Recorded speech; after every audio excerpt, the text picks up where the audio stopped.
Yesterday, day before yesterday, we were talking about this four chapters of political theory. The next four chapters were, I think, rights, nationalism, citizenship, and secularism. Right? If I'm not wrong, आप लोगों ने पढ़ लिया होगा. And I asked you specifically to prepare some 10 questions, 10 uh, uh, polity section of November current affairs. Right?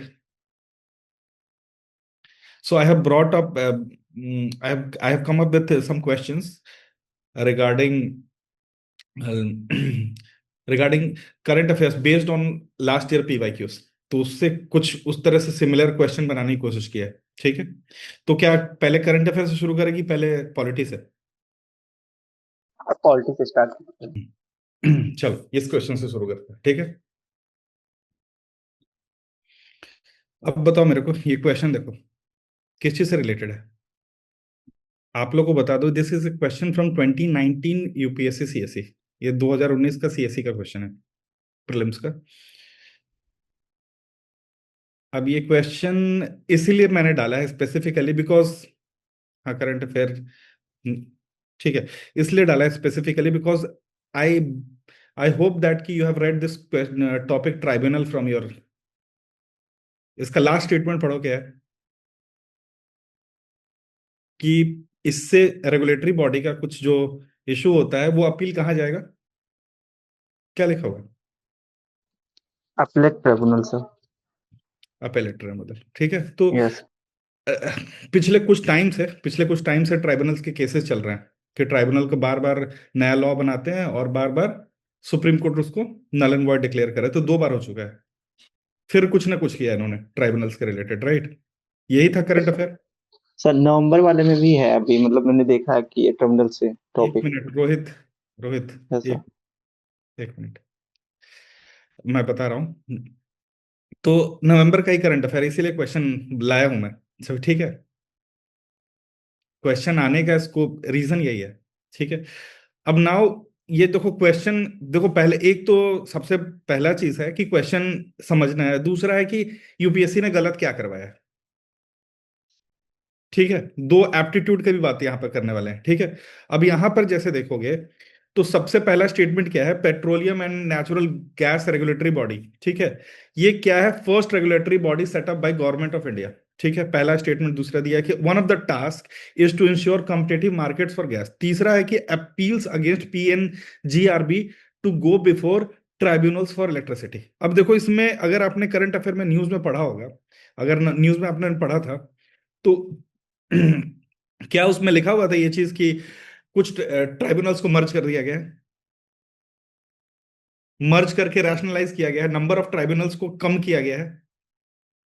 तो obviously gas से related कोई tribunal होगा जिसको कम करके, ऐसा कि मतलब ये होता है कि इलेक्ट्रिसिटी भी कोई काम कर रहा है तो वो उसमें 3-4 काम, एक ट्राइब्यूनल को कुछ काम दे दिए होंगे तभी मर्जर हुआ होगा. तो we can take an educated guess, यहाँ पर एजुकेटेड गेस ले सकते हैं. ठीक है.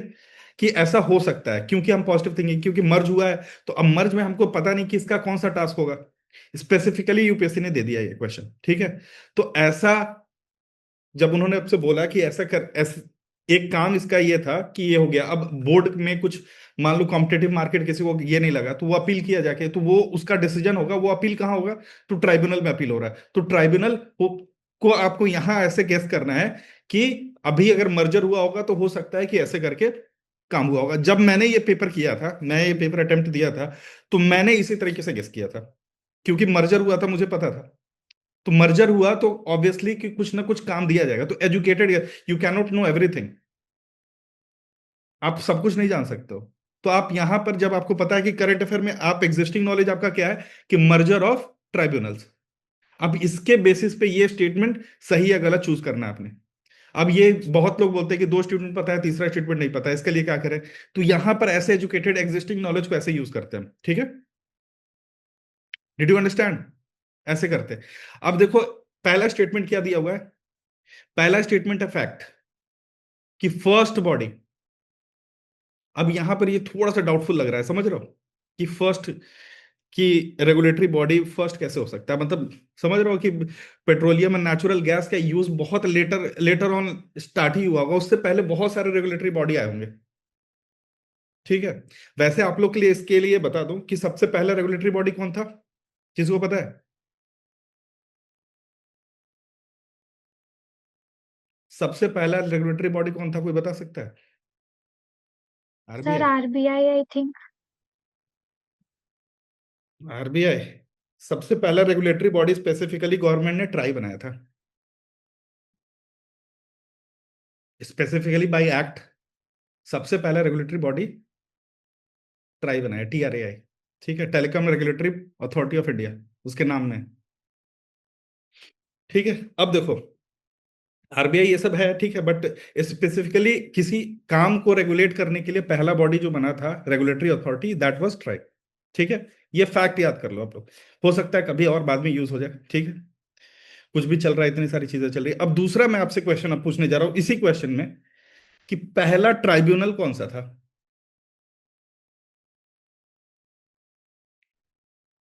ये सर पढ़े होगे? इनकम इनकम टैक्स से income related, tax. Income tax. So they can ask a question ना इस तरह से, करंट अफेयर का ये तो आपने पढ़ लिया ना, उसमें लिखा हुआ है आपके मैगजीन में कि पहला चीज क्या है, कि पहला इनकम ट्रिब्यूनल कौन सा है, कौन से साल में बना है? 1941 में बना है। ये आपका सोर्स हो गया, ये आपको याद करना है, ये आपको पता होना चाहिए। अब if they they ask a question, they come up with A question कि पहला ये, तो आपके पास फैक्ट तैयार है ना। हो सकता है कि इसके बदले कोई और ट्रिब्यूनल का नाम लिख दे।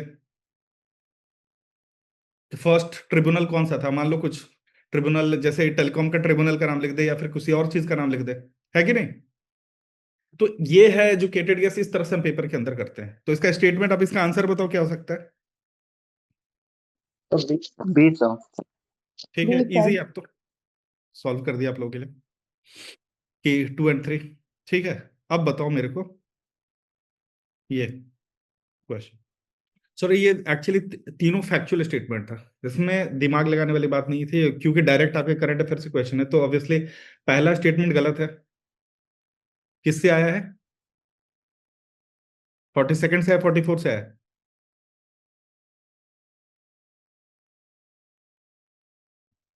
हम्म।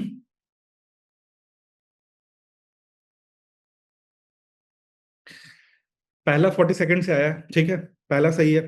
ठीक है। दूसरा क्या है कि 323 है, 323 भी क्या है, ये सही स्टेटमेंट दिया हुआ है, तो 1 और 2 इज करेक्ट। इसका आंसर ये होगा। बहुत लोगों ने बी दिया है, कि बी को क्यों दियो, पहला क्यों गलत लग रहा था आप लोगों को?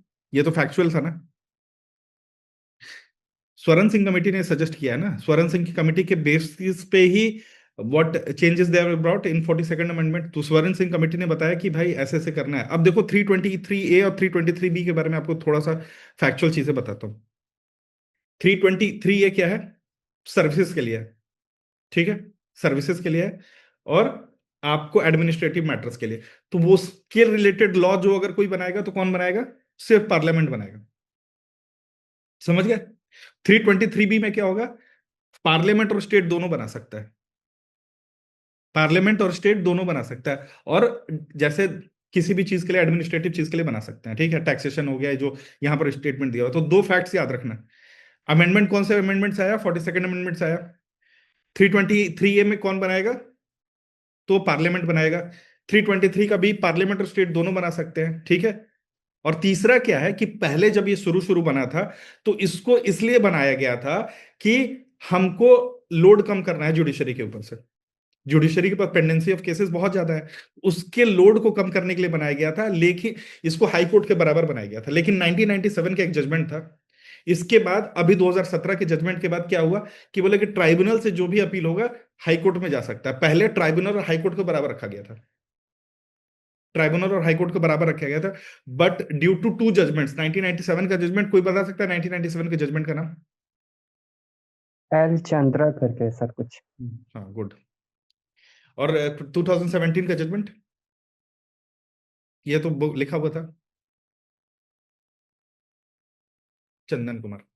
गुड। तो ये 2 जजमेंट के बाद सुप्रीम कोर्ट ने क्या बोला? ये बोला कि इसके बेसिस पे कि अब हाई कोर्ट में अपील हो सकता है। ठीक है। तो अगेन जो जिस प्रॉब्लम के लिए हम सॉल्यूशन ढूंढ रहे थे, प्रॉब्लम सॉल्व नहीं हुआ, जो डिपेंडेंसी ऑफ केसेस बना रहेगा। ठीक है, जो स्पीडी लिटिगेशन और ये वो। अब पूरा डिबेट क्या है, पूरा डिबेट क्या है ट्राइब्यूनल के रिलेटेड, कि क्या सबसे पहले इंडिपेंडेंस ऑफ, ये तो इंडिपेंडेंस ऑफ टेन्योर अपने लॉ में कितना जो रैशनलाइजेशन किया गया, तो उसमें लॉ में कितना टर्म दिया, 4 साल का दिया। सुप्रीम कोर्ट क्या बोल रहा है, कितने साल का करने के लिए, 5 साल। राइट। आपको प्रॉब्लम समझना है कि प्रॉब्लम क्या है ट्राइब्यूनल में, सुप्रीम कोर्ट उसको बार बार नल एंड वॉइड क्यों कर रहा है, समझ रहे हो? तो ये भी आपको थोड़ा सा पता होना चाहिए, you should be aware of this thing. Again, अगर अभी से मतलब जनवरी या फरवरी, अगर कोई ऑर्डिनेंस या कोई किसी भी चीज से रिलेटेड आप अगर सुनते हो, ट्राइब्यूनल को रिलेटेड कुछ भी आएगा, तो उसको याद कर लेना, because it can come up in examination. ठीक है, it can come up in the examination. Important इसलिए है क्योंकि ट्राइब्यूनल आर पार्ट ऑफ हमारे स्पीडी लिटिगेशन, और वो जो भी जुडिशरी का है, तो अगर वैसे देखें तो उसका पार्ट है, तो हम इसको कर सकते हैं। बाकी मेंबर्स किससे रिलेटेड भी याद रखना, कि मेंबर्स कौन कौन बनते हैं, अपॉइंटमेंट कैसे होता है, और जुरिस्डिक्शन कितना है। ठीक है, ये 3 चीज याद रखना, टेन्योर, जुरिस्डिक्शन, हाँ, और मेंबर का कौन कौन मेंबर बन सकता है। यही क्वेश्चन लोकपाल में पूछा था, लोकपाल में यही क्वेश्चन था ना, जब मैं बात कर रहा था। तो that is how you predict, भी कैसे लिंक करते हैं इसको, ये भी समझना है कि अगर लोकपाल से अगर ऐसा क्वेश्चन पूछ सकते हो, तो ट्रिब्यूनल से भी अगर उनको पूछना होगा तो इस तरह से पूछेंगे। Shall we move on further?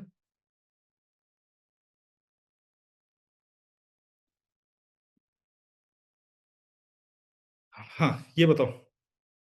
अब ये जो है ना, इस क्वेश्चन का देखो, in this question I have to 2-3 चीज पूछने वाला हूं मैं। सबसे पहले पहले मेरे को बताओ, डेटा फिड्यूसरी किसको बोलते हैं? डेटा फिड्यूसरी किसको बोलते हैं? सर जो डेटा को होल्ड करेगा प्रिंसिपल के बिहाफ पे, अच्छा, सोशल मीडिया। अब मेरा सवाल है कि डेटा प्रिंसिपल कौन है? डेटा प्रिंसिपल जिसका डेटा है, जैसे सर मैं हूं तो मेरा डेटा हो जाएगा ठीक एक है, इंडिविजुअल। ठीक है। तो डेटा प्रिंसिपल और डेटा फिड्यूसरी, 2 चीज याद रखना। ये इसमें दो, जैसे ये डीपीडीपी एक्ट है, digital personal data protection act.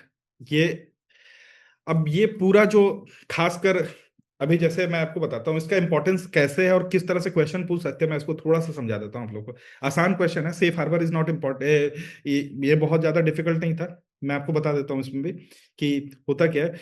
Safe harbour किसको मिल रहा है, कैसे मिल रहा है, थोड़ा अंडरस्टैंडिंग के लिए आप लोगों को बता देता हूँ चीजें। इसका आंसर वैसे ए है, ठीक है, ए है।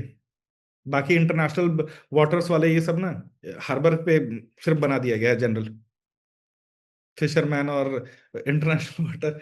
मैंने सोचा कि कोई तो फंसेगा, कोई फंस गया था आई थिंक, पहला किसी ने आई थिंक सी भी दी, बताया भी है।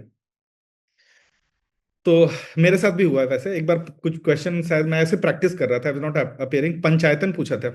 तो उसमें पंचायतन क्या है, तो मैंने भी लिखा था कि group of 5 people solving disputes. तो हो जाता है, कोई बहुत बड़ी बात नहीं है। And तो what I was talking here, कि कंसिडरिंग दिस एआई थिंग, और जो डेटा से रिलेटेड जो हो रहा है, कि हमारे डेटा कहाँ पे कलेक्ट हो रहा है, कहाँ पे प्रोसेस हो रहा है, और कहाँ पे स्टोर हो रहा है, कहाँ पे किस तरह का डेटा है, किस डेटा, मतलब आपको पता है ऑब्वियसली, अभी जिस तरह गवर्नेंस है या फिर डिजिटल गवर्नेंस है, उसमें बहुत ज्यादा इंपॉर्टेंट है। Every ministry, every body is doing something related to data. ठीक है, डेटा से रिलेटेड कुछ ना कुछ काम कर रहा है, जैसे में एग्रीस्टेक बहुत इंपॉर्टेंट है, उसी तरीके से तो डेटा से रिलेटेड बहुत सारा काम हो रहा है। अब जब डेटा फिड्यूसरी की बात हो रही है या डेटा प्रिंसिपल की बात हो रही है, तो आपका डेटा कौन ले रहा है, किसके बिहाफ पे कौन कलेक्ट कर रहा है? तो हम जैसे हैं, हम जैसे लोग हैं, वो हो गए क्या, जो भी जैसे मान लो इंस्टाग्राम पे आपने आईडी दिया, इंस्टाग्राम पे पासवर्ड दिया। अब इंस्टाग्राम कहाँ की कंपनी है? ये इंडिया की तो नहीं है, यूएस की कंपनी है। तो वो आपका डेटा कहाँ लेके कहाँ रख रहे हैं? क्या आपका डेटा लेके यूएस जा सकते हैं वो? और कौन सा डेटा लेके जा सकते हैं, अगर लेना भी होगा तो कौन सा डेटा लेके जा सकते हैं? पहला, आपको सबसे पहले चीज है, पर्सनल डेटा किसको बोलते हैं? जिससे आपकी पहचान की जा सके, जिस डेटा से आपका रिकॉग्निशन हम कर ले कि ये इंसान यही है। समझ रहे हो ना, कि हम फिगर आउट कर ले कि ये पर्सनल डेटा है। बाकी जो दूसरा डेटा है, तो ये भी पता होना चाहिए, तो ये प्रोटेक्ट करता है। अब ये सबसे रिलेटेड उन्होंने एक बोर्ड बनाया है, क्या बनाया है कि इस चीज को मतलब जो भी राइट्स इसमें हैं उन सबसे रिलेटेड एक बोर्ड बनाया है। क्या नाम है उसका? Data protection board of India. सही है गलत?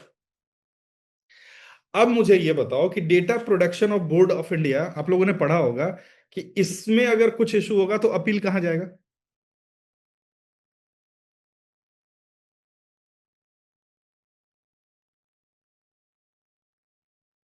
हम्म। आ गया पहला क्वेश्चन वापस से। पहला क्वेश्चन का स्टेटमेंट आया। पहला क्वेश्चन का लास्ट स्टेटमेंट क्या था? कि पीजी, समझ गए? कि यहां पर इस तरह से किया गया है कि यहां प्रोटेक्शन बोर्ड का जो अपील है ये ट्रिब्यूनल को जा रहा है, ट्रिब्यूनल को जा रहा है, समझ रहे हो? That is how tribunal is very important this year. कि data protection board of India में अगर मेरा कुछ इशू होगा तो इस तरह के क्वेश्चन वो बनाएगा यूपीएससी, अगर बनाना होगा तो। अब आपको पता नहीं है, मतलब वहां पर आपको गैस ही करना पड़ेगा ना, if you are not giving stress on this point. तो ये है कि इस तरह से यही इसी लाइंस पे यूपीएससी क्वेश्चन बना रहा है अभी, पिछले कुछ टाइम से। ठीक है? करंट अफेयर को ऐसे ही यूटिलाइज करना है कि हम देखेंगे एग्जिस्टिंग क्वेश्चन किस तरह से पूछा है और उसके बेसिस पे हम करंट अफेयर कैसे प्रिपेयर कर सकते हैं। We can anticipate some kind of question. तो एंटिसिपेशन में करंट अफेयर पीवाईक्यूज बहुत ज्यादा हेल्प करता है। ठीक है? आप समझ गए? आगे बढ़े। ये इंपॉर्टेंट था। मैं जब करंट अफेयर का ये जब सेशन लूंगा तो इसमें आपको डिजिटल प्रोटेक्शन, ये जो digital personal protection, personal law वाले जो है ना, बता दूंगा मैं, बहुत अच्छे से बता दूंगा। ठीक है आप लोग को? हम्म। हाँ, ये बताओ। ये देखो पीवाईक्यू है, दिस इज पीवाईक्यू। कौन से साल का है? 23 का। 2024 23 का है ना? 23 का है ना? 24 का है? 24 का है सर। 24 का है, ठीक है। हाँ हाँ, 2 साल हो गए। I am still in 2025। तो मैं ये बोल रहा था कि देखो वेनेजुएला जब से मतलब ये, जब ट्रम्प ने कांड नहीं किया था, मतलब जस्ट बिफोर, इससे पहले कौन थे वो जो ज्यादा बोलते नहीं थे? कौन से पीएम थे, प्रेसिडेंट थे वहां के? जो बाइडन। बाइडन। हाँ हाँ हाँ हाँ हाँ। तो वो वो उनके टाइम पे भी वेनेजुएला बहुत इंपॉर्टेंट था, बट क्योंकि उनके प्रेसिडेंट उतना एग्रेसिव स्टांस नहीं था, तो Venezuela is kind of this important. ठीक है? आप लोग को पता होना चाहिए कि वेनेजुएला, यूपीएससी ने इस तरीके से क्वेश्चन पूछा है। देखो अब क्वेश्चन पूछने का मैपिंग में क्या तरीके, एक तो मैपिंग से पूछ सकते हैं डायरेक्टली कि वेनेजुएला का बॉर्डर पूछ सकते हैं। ठीक है? अब देखो करंट अफेयर का क्वेश्चन इस तरह से भी पूछा गया है। पहला स्टेटमेंट क्या है? देखो पूछने का तरीका मैं बता रहा हूं। पहला स्टेटमेंट करंट का है, ठीक है, कि वेनेजुएला इस तरह से ऐसे ऐसे हुआ है। ठीक है? दूसरा स्टेटमेंट क्या है? स्टैटिक, उसके बारे में, उस कंट्री के बारे में स्टैटिक फैक्ट है कि लार्जेस्ट ऑयल रिजर्व्स। मुझे लगता है ट्रंप ने यहीं से पढ़ लिया, बोले कि चलो ऑयल ले लेते हैं। यूपीएससी ने उसको फैक्ट बता दी। सो पॉइंट ये है कि अब जो भी प्लेसेस इन न्यूज होगा, जो भी प्लेसेस इन न्यूज होगा, उसका ये काम करना है कि उस, मतलब समझ रहे हो कि कॉन्फ्लिक्ट अगर हो रहा है या फिर कुछ वैसा न्यूज में है तो किस कारण से है। ऑब्वियसली सबको पता है कि इराक हो या वेनेजुएला हो, किस लिए अटैक किए थे? तेल के लिए, है कि नहीं? देर वहां पर सद्दाम हुसैन के घर में भी केमिकल बायोलॉजिकल वेपन मिला तो नहीं? तो वी डिडंट गेट, तो वी गॉट ऑयल। तो पॉइंट मेरा यह है कि एक स्टेटमेंट स्टैटिक है, दूसरा स्टेटमेंट करंट का है, तो ऐसे करके भी क्वेश्चन बनाया जा सकता है। तो apart from doing mapping of places in news, you have to do this also, कि एक आपको याद करना है। अब देखो दूसरा स्टेटमेंट कैसे, अब इसको समझना है गलत कैसे है। ठीक है? हाँ, अब इसमें बताओ गलत क्या है, कोई बता सकता है मेरे को? कि मान लो उस समय नहीं पता था, उस समय नहीं पता था, गलत कैसे है बताओ?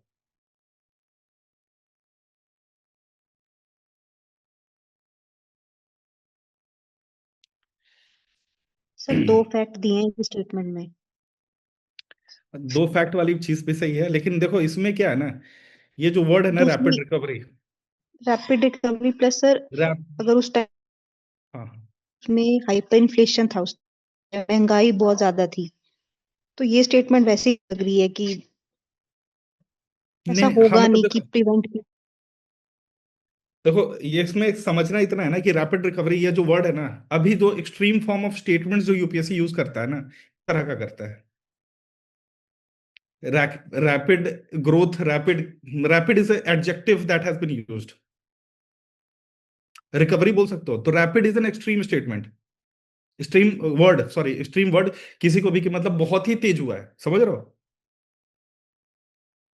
तो वो सही नहीं हो सकता। मतलब ये समझना है, ये रिकॉग्नाइज करना है कि अपार्ट फ्रॉम, जैसे अगर फैक्ट भी देख रहे हो, मान लो ये नहीं पता है, तो कैसे इसको हम फिगर आउट कर सकते हैं कि सही है या गलत है। तो दो चीज मैंने बताया इस तरह के क्वेश्चंस के लिए। एक तो आपको प्रिपेयर कैसे करना है, if you are not aware of statement you can find, जैसे मैं एक एग्जांपल और बताता हूं कि कॉपर स्मेल्टिंग प्लांट वाला क्वेश्चन किसी को याद है 2021 का? 2021 का कॉपर स्मेल्टिंग प्लांट वाला क्वेश्चन किसी को याद है? Yes sir. It it releases lethal amount of gases. भाई अगर लीथल अमाउंट रहता तो कोई जिंदा रहता? कॉपर का कभी निकल पाता? लीथल उस तरह का बहुत, क्या था, lethal is an extreme word, समझ रहे हो ना कि मर गए ना भाई तुरंत। ठीक है, तो वो बोल रहा है कि लीथल अमाउंट ऑफ गैसेस निकलते हैं, तो इस तरह से आपको समझना है। हाँ, तो वही बोल रहा हूँ कि this is how we understand कि ये रैपिड रिकवरी, रैपिड वाली वर्ड जो एक्सट्रीम हो गया, लीथल वर्ड, तो इस तरह के एडजेक्टिव्स को पढ़ना है, समझना है। उस टाइम पे जब क्वेश्चन जब पढ़ते हो तो ध्यान से अंडरलाइन करो इसको। ठीक है, कैसे फिगर आउट करेंगे? We have to figure out with this kind of things. तो इसमें अब दो, ऑब्वियसली मैंने बता दिया कि पहला स्टेटमेंट ऑब्वियसली गलत है, और world has world's largest oil reserves, तो ये तो चलो स्टैटिक हो गया। तो अब जो भी प्लेसेस इन न्यूज रहेगा, चलो वेनेजुएला का एक फैक्ट पता है, अब कुछ और पता चल जाए मान लो मे बी, ठीक है, कि वेनेजुएला में क्या है, आई थिंक डायमंड का भी बहुत ज्यादा ये है ना, डायमंड का है ना कि शायद, आई थिंक सिल्वर देयर शायद इज अ सर। प्लेटू जहाँ पे बहुत डायमंड मिलता है। क्या नाम है? कोई प्लेटू है वहां पर वेनेजुएला में, उसके बारे में पढ़ लेना थोड़ा सा, कि एक्चुअली डाउन टू अर्थ में आया हुआ भी है। डाउन टू अर्थ सर में they have talked about this एक और डायमंड न्यूज़ था। प्लेटू। सर एक और न्यूज़ हाँ था बताइए। वेनेजुएला से रिलेटेड लास्ट ईयर का, कि उसका लास्ट ग्लेशियर मेल्ट हो गया, शायद हम बोल्ड करके कोई ग्लेशियर था, इससे रिलेटेड। हाँ हाँ, वो तो ग्लेशियर डेड हो गया, डेड ग्लेशियर, डेड ग्लेशियर वैसे न्यूज में है 3-4 बार, जैसे नेपाल का ग्लेशियर डेड हुआ है, तो there are many news of glacier being dead. But इस तरह का एक स्टैटिक फैक्ट जो भी होगा ना वेनेजुएला के बारे में, आप पढ़ के रखो। ठीक है, apart from this, extinct glacier, lightning capital of the world. ठीक है, हाँ, इस तरह का जैसे ज्योग्राफी से रिलेटेड खासकर कि क्या हो सकता है, तो मान लो कि if they are asking a question, Africa में कहीं कूप हुआ है, या फिर कहीं, जैसे ग्रीनलैंड है, ग्रीनलैंड अभी बहुत न्यूज में है, तो ग्रीनलैंड का स्टैटिक क्या हो सकता है अपार्ट फ्रॉम मैप? स्टैटिक क्या हो सकता है, डेनमार्क ने कब लिया है, ठीक है, या फिर कुछ क्या चेंजेस हुए हैं। तो ग्रीनलैंड से रिलेटेड अगर आपको पढ़ना होगा तो ये थोड़ा सा फैक्ट आप तैयार करके रखोगे अपने एंड से। They they can ask a question on Greenland, Greenland का एरिया पूछ सकते हैं, या फिर समझ रहे हो ना कि कंपैरिजन विथ अदर कॉन्टिनेंट्स पूछ सकते हैं। इस तरह के question they can come up with a question like that. तो you can anticipate a question, अगर ग्रीनलैंड से प्रिपेयर कर उस तरह से एंटिसिपेशन कर सकते हो। ठीक है, कि एक फैक्ट स्टैटिक, एक फैक्ट कि कितने टाइम आइस रहता है, कब मेल्ट हो रहा है, कौन से मिनरल डिपॉजिट अवेलेबल हैं। ठीक है, इस तरह का कुछ भी ग्रीनलैंड से, है ना, कर सकते हैं प्रिपेयर। ठीक है, तो this is how we do places in news में ना, अगर हमको करना है प्रिपेयर तो ऐसे प्रोएक्टिवली आप प्रिपेयर कर सकते हो अपार्ट फ्रॉम डूइंग मैपिंग। ये एक एक्स्ट्रा स्टेप है जो कि यूपीएससी ने इस तरह का क्वेश्चन बना लिया है प्लेसेस इन न्यूज पे, तो आप भी कर सकते हो भी। ठीक है, अगर मान लो नहीं आता है, मान लो कि प्रिपेयर्ड स्टेटमेंट नहीं आता, अगर आ जाता है कुछ ऐसा, तो आप ना फिर तब जाके देखोगे क्या कि कोई एक्सट्रीम वर्ड दिख गया या फिर वैसे, तो एजुकेटेड गेस तब लगाओगे, सेकंड वो है, पहले में नहीं। लेकिन हम प्रिपरेशन के पॉइंट ऑफ व्यू से ऐसे कर सकते हैं।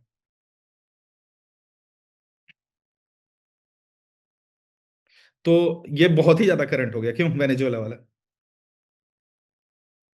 ये तो नवंबर के बाहर हो गया।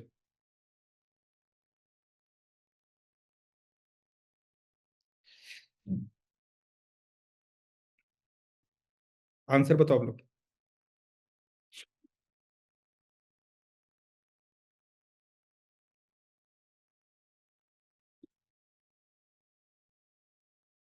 पर्सन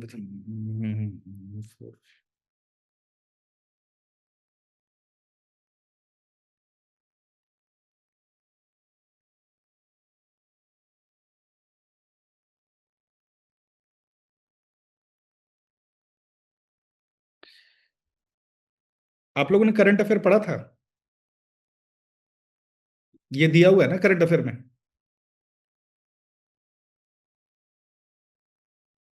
मेंशन है ना? चलो मैं इससे दो तीन चीजें पहले बताता हूँ। पहले चीज देखो, ये जो नेशनल लीगल सर्विसेज एक्ट है, नेशनल लीगल सर्विसेज एक्ट है, इससे लगातार क्वेश्चन आ रहा है, अलग अलग तरीके से आ रहा है। अब इसको हमको कहाँ से लिंक करना है? पहले तो डीपीएसपी का कौन सा आर्टिकल है? डीपीएसपी का कौन सा आर्टिकल है? 39A। 39। 39। और एफआर का कौन सा आर्टिकल है लीगल सर्विसेज से? 22। गुड। 21 आर्टिकल। 22 स्पेसिफिकली कि अगर आप आर्बिट्री अरेस्ट होते हो तो आपको क्या दिया जाएगा? लीगल एड दिया जाएगा आपको, ये रहेगा। तो आपको स्पेसिफिकली मेंशन है 22 में। ठीक है। अब 22 में ये मेंशन्ड है, तो ये क्वेश्चन यूपीएससी ने कैसे पूछा कि कोई अगर जेल में बंद है तो उसको मिलेगा कि नहीं मिलेगा free legal aid? Legal aid मिलेगा कि नहीं मिलेगा? स्टेटमेंट में पूछा है ना यूपीएससी ने पहले। प्रोवाइड करने वाला कौन है? Legal services authority. समझ गए? तो इस तरह से लिंक्ड है। अब जैसे जुडिशियल कस्टडी हो गया, या फिर पैरोल हो गया, या फिर बेल हो गया, या फिर पुलिस कस्टडी हो गया, ये इसी चीज के अराउंड क्वेश्चन बार बार यूपीएससी पूछ रही है ना। पूछ रही है ना। जुडिशियल कस्टडी पूछा, पुलिस कस्टडी पूछा, बेल पूछा, पैरोल पूछा, अगर आप अरेस्ट हुए हो तो आपको लीगल डिफेंस कैसे मिलेगा ये पूछा, नालसा के पावर्स पूछ लिए। नालसा में भी अगर किसको मिल सकता है, अगर आपके ऊपर केस हो गया है तो आपको कैसे मिल सकता है फ्री लीगल, लोगों के नाम पूछ लिए। तो आप समझ रहे हो कि कितने क्वेश्चंस पूछे हैं। देखो, you can expect a question NALSA पे, इस तरह के क्वेश्चन पूछ सकते हो। अब देखो इसका आंसर आपको पता है 1 और 2 है, क्योंकि सीनियर सिटीजन का भी देखो इनकम लिमिट है, पुअर लोगों को मिलता है, सोशल इकोनॉमिक डिप्रिविलेज, लेकिन इसमें लिखा हुआ है कि इसको मिलेगा। जैसे डिजास्टर मैनेजमेंट के पीड़ित लोगों को मिलेगा, who are victims of disaster management, trafficking के, ट्रांसजेंडर को, तो ये सबको मिलेगा पुअर। अब इसमें क्या है कि 4 लाख से कम ये हर स्टेट ने अपना अलग अलग बनाया हुआ है, लेकिन 4 लाख से कम, लेकिन सीनियर सिटीजन को कोई स्टेट नहीं दे रहा है। सीनियर सिटीजन का एक्ट में नहीं है, ओबीसी का एक्ट ही में नहीं है। तो ये स्पेसिफिक, अब वो इनकम रिडंडेंट है। दूसरा क्या लॉजिक लगाने के लिए ऑल सीनियर सिटीजन, तो मान लो कि कोई बूढ़े हैं जो कि बहुत अमीर है, उनको भी मिल जाएगा फ्री। ऑल, ऐसे भी तुम समझ रहे हो, ऑल तो एक्सट्रीम ही है ना। जब नहीं पता है तो नॉलेज कैसे लगा सकते हो? नहीं पता है तो कैसे करोगे? तो you can use this also extreme point of view से। ऑल ऑल सीनियर सिटीजन कैसे एलिजिबल नहीं हो सकते ना। तो दूसरा ये है कि ये पता होना चाहिए कि किसको मिलेगा। तो इस तरह से लीगल सर्विसेज अथॉरिटी के अराउंड बहुत सारे क्वेश्चन पूछ रहे हैं वो। अब देखो दूसरा क्वेश्चन क्या है। दूसरा इसमें लोक अदालत। लोक अदालत आपको पढ़ना है। लोक अदालत किसको किसको देखता है, किसका उसका जुरिस्डिक्शन कितना है। जैसे जुरिस्डिक्शन कितना हो सकता है कि सिविल देखता है कि नहीं, क्रिमिनल देखता है कि नहीं, क्रिमिनल में भी कौन सा देखता है, कंपाउंडेबल देखता है, नॉन कंपाउंडेबल देखता है कि नहीं। है कि नहीं? तो इस तरह के ऑफेंस अब उसका अपील जा सकता है कि नहीं, पहली बार कब हुआ था, है कि नहीं, ये एक्ट में कब आया लोक अदालत में। कौन इसका ऑफिसर इंचार्ज कौन होता है, हेड कौन करता है, मतलब अपॉइंटमेंट लोक अदालत का। तो लोक अदालत, अगला क्वेश्चन यू कैन एंटिसिपेट, क्योंकि लोक अदालत डायरेक्टली अभी पूछा नहीं है। ठीक है। कर सकते हैं ना। तो apart from NALSA, legal right, fundamental rights, ये राइट जो है ना, इस सब के अलावा, डीपीएसपी के अलावा, ये आपको अगला प्रिपेयर करना पड़ेगा। ठीक है, we can do this, we can expect a question like this and we can prepare on that this basis. तो मैंने क्या क्या बताया, अब बताओ मेरे को कि लीगल सर्विसेज, ये लोक अदालत इज ए स्टैट्यूटरी बॉडी और नॉट?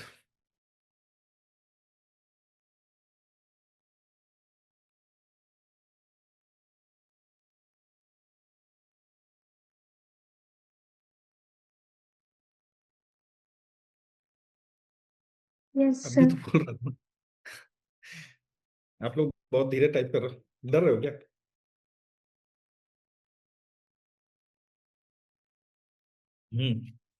ठीक है।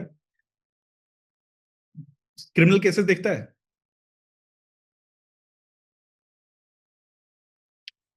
उसका अपील बाइंडिंग होता है?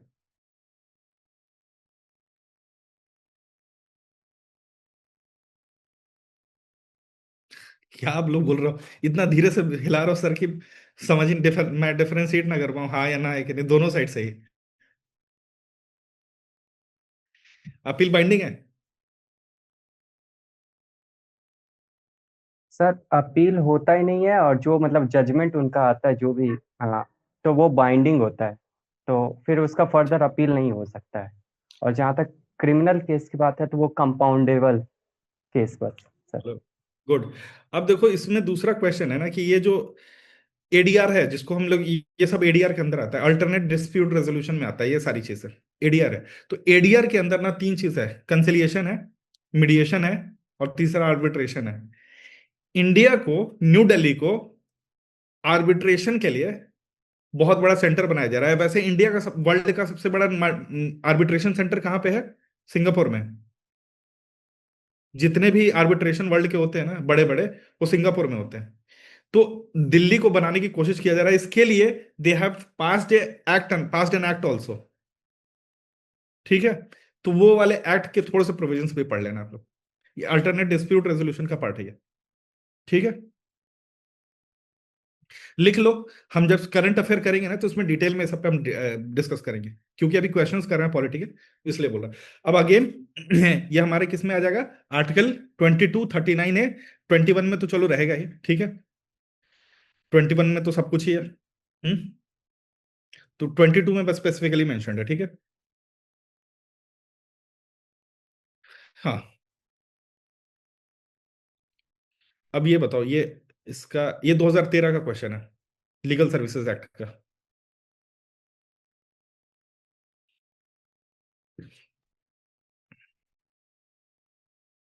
उस समय यूपीएससी क्वेश्चन बनाने में कोई मेहनत नहीं करती थी, उठा के कॉपी पेस्ट कर देते थे अपने, डायरेक्ट एक्ट में गए, दो स्टेटमेंट उठाया।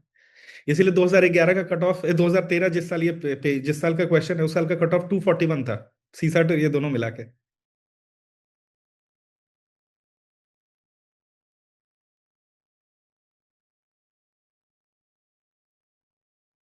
दोनों स्टेटमेंट सही है इसका, ठीक है। ये दो, मतलब लीगल सर्विसेज एक्ट से ये दो क्वेश्चंस आए हैं, वो आई वांटेड टू सी।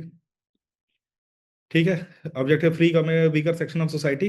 अब देखो, यही स्टेटमेंट को अब क्या किया है यूपीएससी, अब यही मैं बताना चाहता हूँ कि the change, that kind of change that has been brought into this setting of paper. अब वीकर सेक्शन में वो जानना चाहते हैं कौन से वीकर सेक्शन है। जो पहला स्टेटमेंट है उसके डीप में चलेगा एक लेयर। तो इस तरह का पेपर सेटिंग में ना थोड़ा डिफरेंस आ गया, कि पहले क्या था कि बोल देते थे कि वीकर सेक्शन के लिए, आपको लगा सही स्टेटमेंट मान लिया, हाँ ठीक है। दूसरा स्टेटमेंट क्या, अब वो जानना चाहते हैं वीकर सेक्शन में कौन वीकर सेक्शन। तो दूसरा टाइप का क्वेश्चन बना, ये 2020 का क्वेश्चन।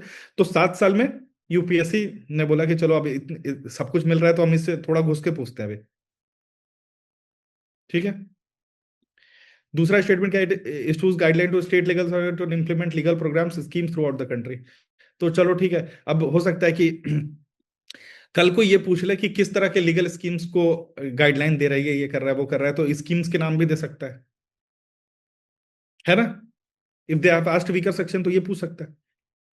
फंडिंग के बारे में पूछ सकते हैं कि फंडिंग कैसे हो रहा है। चलो, अब आई कम विथ अनदर क्वेश्चन। चलो ये सब तो, ये है, हाँ,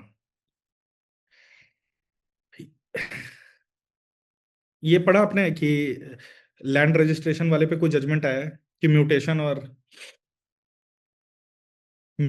कैनॉट बी प्रूफ और cannot be proof of ownership, ये दिया हुआ है ना।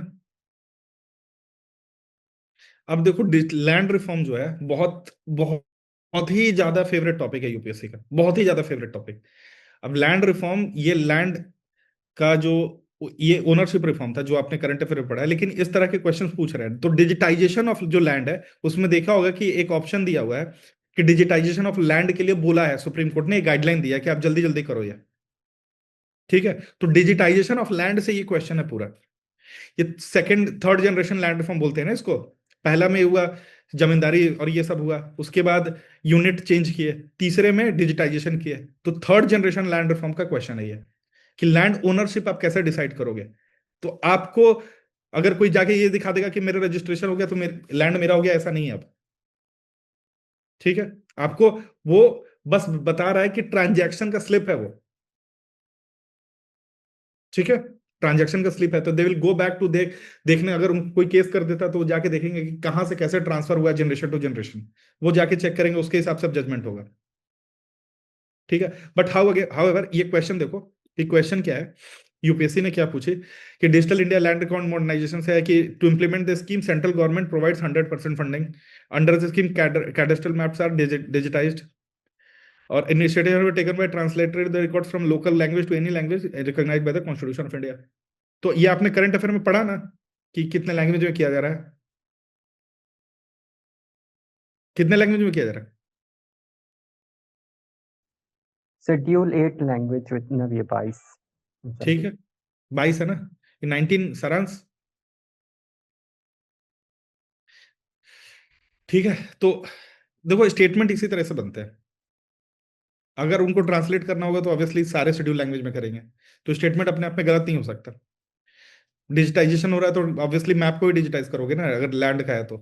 पहला स्टेटमेंट देखो कंफ्यूजिंग इसलिए हो सकता है मे बी, क्योंकि लैंड स्टेट सब्जेक्ट है, तो फंडिंग इतना क्यों देगी, बट हाउ एवर क्योंकि डायरेक्शन सेंटर डायरेक्शंस देता है, इसके लिए इंप्लीमेंट करने की कोशिश कर रहा है, डिस्प्यूट रोकने की कोशिश कर रहा है, इसीलिए फंडिंग दे रहा है, और ये डिजिटल इंडिया का पार्ट है।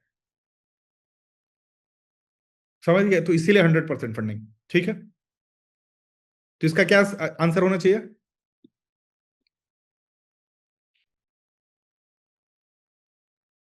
आसान है। तो again coming back to this कि लैंड से ऐसा क्वेश्चन आ सकता है, लैंड रिफॉर्म से देखो याद रखना कि पहला जो लैंड रिफॉर्म हुआ था, जमींदारी, लैंड सीलिंग, इस तरह का जो हुआ था, इसके अलावा जब हम आगे बढ़े तो यूनिट चेंज हुआ। ठीक है, they have asked A direct question also कि लैंड रिफॉर्म का एम क्या था। इस तरह का भी क्वेश्चन पूछा है यूपीएससी ने, ये 2019 में ही पूछा है, ज्यादा पुराना नहीं है, कि लैंड रिफॉर्म का एम क्या है। दूसरा क्वेश्चन क्या पूछा उन्होंने कि ये कि जनरेशन टू जनरेशन कैसे चेंज हुआ है, मतलब जमींदारी आप देख ही सकते हो, जमींदारी बहुत बार पूछ चुका है जब, तो ये भी पूछता है। तो ये इकोनॉमिक जो ट्रांसफॉर्मेशन है लैंड का, ये डिजिटाइजेशन वाला लैंड का जो पार्ट है वो करके रखो। अभी ये 3 फैक्ट याद करके रखना, 3 फैक्ट हमेशा भूलना मत कभी भी। एक तो 100% फंडिंग वाला, दूसरा ये हो गया कि अब ये कि कैडस्ट्रल मैप जितने भी है उसको डिजिटाइज। अब इसका देखो ये क्वेश्चन क्यों पूछा था, तो आप लोग को पता होगा ना कि उस साल लॉन्च किया था, कौन सा स्कीम लॉन्च किया था ड्रोन से मैपिंग करने का, क्या नाम है उस स्कीम का,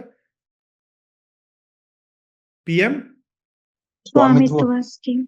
स्वामित्व स्कीम। तो इस वजह से पूछा गया है, समझ गया ना, कि स्वामित्व स्कीम में ये काम करने के लिए बोला गया था, सारे ग्राम पंचायत से मिलकर कर रहे हैं। ठीक है, तो दैट वाज द रीजन ये इस तरह के क्वेश्चन बनाए उन्होंने। चलो, अब अगेन अब शुरू करते हैं, हो गया करंट अफेयर के। हम्म, हाँ, अब बताओ ये क्वेश्चन, अब पॉलिटिक्स शुरू है।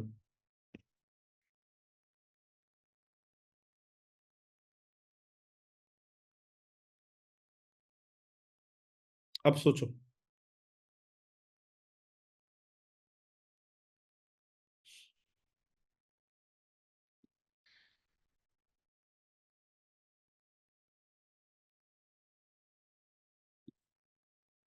पहला स्टेटमेंट बताओ मेरे को कि राइट्स ऑब्लिगेशन होता है स्टेट के ऊपर, अभी तक मैंने दो चीज बताया था, क्लेम बताया था। क्या स्टेट इज ऑब्लिगेटेड? यस या नो?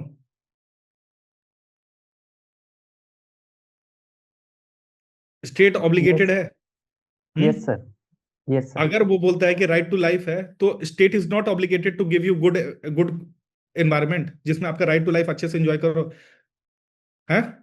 इसी बात पे, इसी ऑब्लिगेशन की वजह से स्टेट, ये हमारे राइट्स का जो जुरिसडिक्शन एक्सपेंड किया जा रहा है, क्योंकि स्टेट के ऊपर ऑब्लिगेशन आ गया ना अभी, कि मुझे ये करना है। अगर हम किसी को बोल रहे हैं डिग्निफाइड लाइफ देने के लिए, तो ये ऑब्लिगेशन इसलिए है। तो याद रखना दो, अब याद रखना, कभी भी स्टेटमेंट आता है, एक तो हो गया राइट्स आर क्लेम्स, और right are obligation on the state, तो ये दोनों सही है। यही दो वर्ड से कंफ्यूज कर सकते हैं वो। तीसरा उन्होंने वर्ड जो प्रिविलेज दिया था, प्रिविलेज गलत होता है। तो पहला स्टेटमेंट सही हो गया, ऑब्लिगेशन है ना स्टेट के ऊपर कि हमको ये चीज प्रोवाइड करना पड़ेगा। अब दूसरा देखो, दूसरा स्टेटमेंट क्या है कि राइट सजेस्ट दैट, हाँ ये तो ऑब्वियसली ये हो गया। अब तीसरा बताओ, तीसरा is very interesting statement. Absolutist जो थे, जैसे कुछ लोग एब्सोल्यूटिस्ट थे कि भाई आपको सरेंडर करना पड़ेगा अपने राइट्स, सोशल कॉन्ट्रैक्ट थ्योरी जिसको बोलते हैं, है ना, कि ये करने पड़ेगा। लेकिन हमारे प्रियम्बल में क्या लिखा हुआ है? We the people of India give our self, adopt, ये जो इनएक्ट वगैरह पूरा स्टेटमेंट है। तो जब वी द पीपल आ गया, तो यहां पर क्या हो गया? उल्टा, ये उल्टा हो गया। समझ गया ना? या ये एब्सोल्यूट नहीं है, स्टेट नहीं है ऊपर, समझे? कि ये देखो, सॉवरेन स्टेट्स, इंडिविजुअल राइट्स, हम, तो ये रूल ऑफ लॉ में यही तो बोला गया है ना। क्या बोला गया? कि जो एविडाइसी के तीन स्टेटमेंट है, तो तीसरा स्टेटमेंट क्या बोला गया? कि उल्टा है यहां पे। दो स्टेटमेंट चलता है, लक्ष्मीकांत में आपने पढ़े होगे ना, कि दो चलते हैं ऊपर वाले, लेकिन तीसरा नहीं चलेगा। समझ गया ना? हमारी वजह से है कॉन्स्टिट्यूशन। कॉन्स्टिट्यूशन मतलब हम जनरेट कर रहे हैं इसको, ठीक है? हमको नहीं कुछ जनरेट कर रहा है, ठीक है? तो तीसरा स्टेटमेंट इसलिए गलत है, एब्सोल्यूट स्टेटमेंट है ये। It is an absolute statement, इसलिए गलत है। समझ गए? हम्म। तो इसको हम ऐसे कर सकते हैं कि पहला दो स्टेटमेंट, तो इसका आंसर ए होना चाहिए। अब बताओ।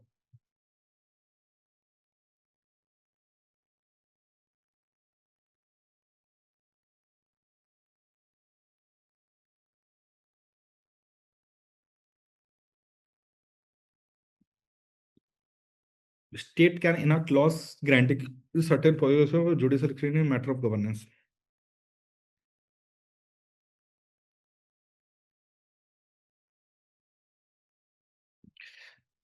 अब मेरे को बताओ कि स्टेटमेंट आपने वो पढ़ लिया, बताओ कि तीन प्रिंसिपल्स क्या क्या है रूल ऑफ लॉ के।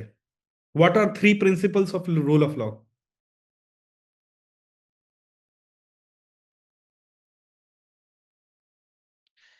रूल ऑफ लॉ को क्या बोलते हैं? असेंडेंस ऑफ लॉस, लॉस का या इंस्टीट्यूशन उसके द्वारा बनाए गए हैं। तो सबसे पहला ये है कि एब्सेंस ऑफ आर्बिट्री पावर, कोई भी आर्बिट्री पावर नहीं रहेगा, ठीक है? दूसरा क्या है? Equality before law. और तीसरा क्या है? Predominance of legal spirit. Predominance of legal spirit, तो पहला आर्बिट्री पावर नहीं होना चाहिए, कि कोई भी स्टेट अपना जिसको मन करे उसको उठा नहीं सकता, ये नहीं कर सकता। वो रूल ऑफ लॉ का पहला। इक्वालिटी बिफोर लॉ, मतलब लॉ के सामने सब बराबर है। तो पहला स्टेटमेंट उससे गलत हो जाता है ना, पहला स्टेटमेंट गलत हो रहा है उससे, ठीक है? दूसरा स्टेटमेंट क्या है? All individual including those in authority are equal to subject of laws and accountable to ordinary courts, ये सही हो गया। इक्वालिटी बिफोर लॉ, लेजिस्लेचर में over right fundamental root through ordinary public interest और डिमांड। आर्बिट्री पावर वाला statement है, arbitrary power नहीं होना चाहिए किसी के पास हमेशा। Law should be backed by, ये होना चाहिए। Executive can suspend legal procedure and court oversight during emergency national, again arbitrary power, है कि नहीं? समझ गए? हमको ये तीन फ्रेमवर्क में कोई भी इसको रिकॉग्नाइज करना है। कभी भी रूल ऑफ लॉ पे क्वेश्चन आएगा तो हम तीन फ्रेमवर्क हमेशा याद रखेंगे। पहला क्या है? आर्बिट्रेरी पावर का एब्सेंस, दूसरा इक्वालिटी बिफोर लॉ, और तीसरा प्रीडोमिनेंस ऑफ लीगल स्पिरिट। इसके बेसिस पे डिसाइड करो स्टेटमेंट्स को कि किसमें कौन सा आ रहा है। तो आपको समझ गया आ गया कि आंसर कैसे निकालना है। Rule of law has been asked time and again in question papers. हमारी सीएसई में बहुत बार पूछा गया, बहुत बार पूछा गया। तो आप कंफ्यूज मत होना, ये तीन चीज पे ध्यान रखना। ये तीन चीज आपको हेल्प कर देगा एग्जाम क्वेश्चन सॉल्व करने में। ठीक है, अगला ये देखो, ये क्वेश्चन पी वाई क्यू है। अब लगाओ, this is a P Y Q.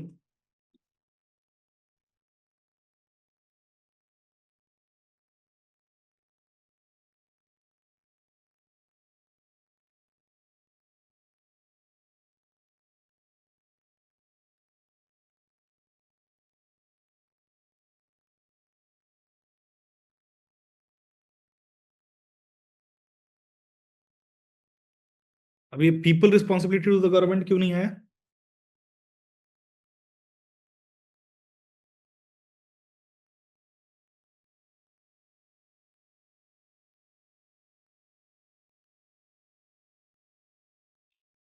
State has an obligation ना। मैं अभी तो बोल रहा था एब्सोल्यूटिस्ट नहीं है। पहले जब क्वेश्चन डिस्कस कर रहा था यही बता रहा था ना आपको। रीजन क्या दे रहा था? आप लोग ठीक है, आप लोग रट के रखे हो, मुझे पता है आंसर, लेकिन इसका रीजन क्या है मुझे मैं बता देता हूं। आप लोग समझ गए कि उल्टा है यहां पर केस। स्टेट की वजह से पीपल नहीं है, पीपल की वजह से स्टेट है। तो गवर्नमेंट की रिस्पॉन्सिबिलिटी होगा पीपल पे। ठीक है, we the people of India statement है, इसलिए ये गलत है स्टेटमेंट। याद करना ठीक है, आंसर याद कर लो, लेकिन रीजन आपको पता होना चाहिए, रीजनिंग अच्छी होनी चाहिए किसी भी आंसर का। ठीक है, इसलिए गलत है। और चौथा स्टेटमेंट क्यों सही हुआ?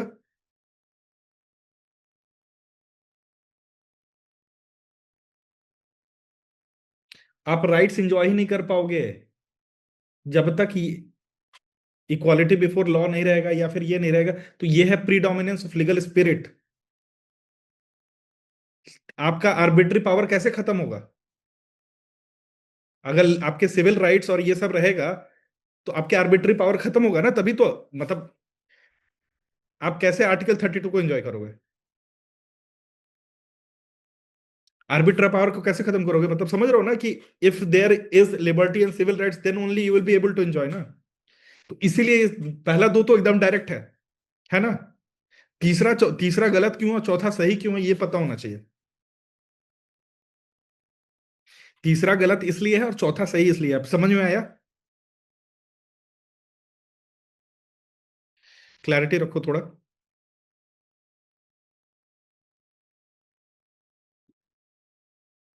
हम्म। अब मुझे नहीं लगता कि राइट्स वाले क्वेश्चन गलत करोगे आप लोग पेपर में। देखो ये पढ़ा आप लोगों ने कि पहले नेचुरल राइट्स चलता था, फिर नेचुरल राइट्स से हम ह्यूमन राइट्स की तरफ बढ़े थे। बुक में पढ़ा आप लोगों ने? तो अब पढ़ा है तो अब मेरे को बताओ कि नेचुरल राइट्स में तीन राइट्स को माना जाता था, कौन थे तीन राइट्स?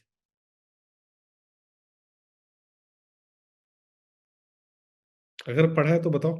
तो life, liberty, dignity. Life, liberty and dignity. Property, property. Property से। समझ गया कि तीन ही नेचुरल राइट्स शुरू में माना जाता था, और बोलते थे कि बाकी जितने भी राइट्स हुए हैं इन्हीं तीन चीज से डिराइव हुए हैं। 17th सेंचुरी, समझ रहे हो, प्रॉपर्टी क्योंकि फ्यूडल स्टेट था। समझ रहे हो ना? और यही रीजन था कि हमने उस समय जोश जोश में आर्टिकल 19 में राइट टू प्रॉपर्टी रख दिया था, बोले नेचुरल राइट है। अब हम we have made our constitution ransacking all the constitution of the world, है कि नहीं? तो हमने वहां से एक प्रॉपर्टी उठा लिया, फिर देखे कि अरे भाई यहाँ पर प्रॉपर्टी नहीं चल पाएगा। केशवानंद भारती जैसे लोग हैं जिनके पास इतना जमीन है कि, समझ रहे हो, मठ बना के रखे हुए हैं, जमीन ही जमीन। समझ रहे हो? तो इसीलिए राइट टू प्रॉपर्टी हटाया गया। तो पहले 3 नेचुरल राइट्स थे, ये बोले जाते थे बाकी सारे राइट्स इससे डिराइव हुए। तो नेचुरल राइट से हम ह्यूमन राइट्स की तरफ बढ़े। तो इसका रीजन क्या है ये पूछ रहे हैं। ठीक है,